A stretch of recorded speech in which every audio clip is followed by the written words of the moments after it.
As we continue to dissect this idea of sibling conflict, and we're trying to help our children get along or learn how to have successful relationships, we often come across their selfishness, and that selfishness is often revealed in wanting to be first or best.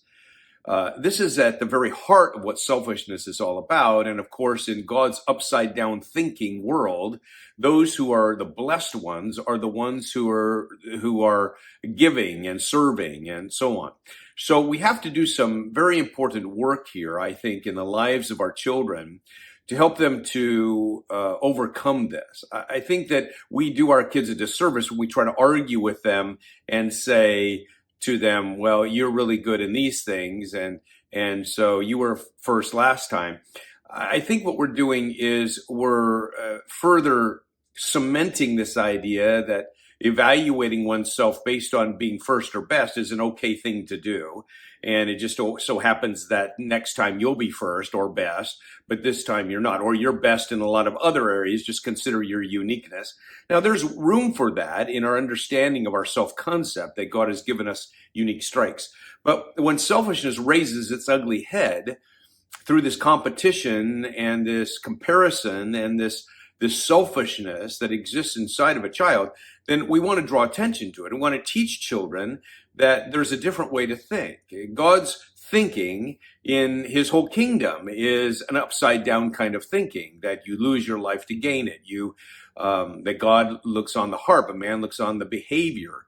When we keep looking at all of these things that have to do with the upside down thinking of the kingdom, it means we have to teach some children some very important principles. And this one about focusing on self and how I'm better than others, or I want to be first or best, is a problem. So we want to teach children how to give up their agenda. I remember one time I was playing with my grandsons. They were like 6 and 4, and I had brought a bunch of Beanie Babies, and they were, as boys would do, throwing them. So I said, well, why don't we create a game, and let's put a trash can over here, and we'll try to throw them into the trash can. And right away, I was hearing these comments, oh, I got it, or you missed, and I did better than you. And those comments were starting to grieve me and hurt me. So I said, okay, let's sit down for a moment. I want to talk to you and tell you a story about who's best in the Bible. And I told them this story about in Mark chapter 10, verses 42 to 44, and so on. It says, you know that those who are regarded as rulers of the Gentiles lord it over them, and their high officials exercise authority over them. Not so with you. Instead, whoever wants to be great among you must be your servant, and whoever wants to be first must be your slave. And we started talking about it. I say, if I miss, what's something that you could say that would encourage me?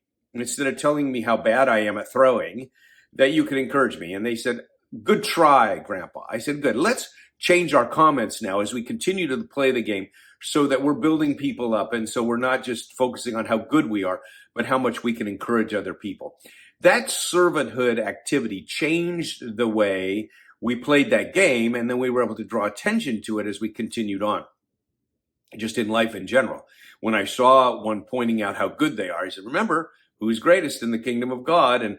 And I think this requires training. It doesn't happen overnight, but our children must learn that servanthood is going to be a key for their lives going forward.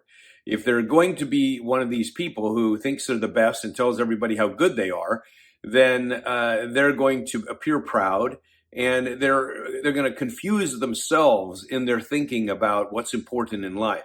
So we want to teach our children about servanthood. When you see it raise its ugly head, this idea of being first or best, use the opportunity to teach your kids what it means to be a servant in the kingdom of God.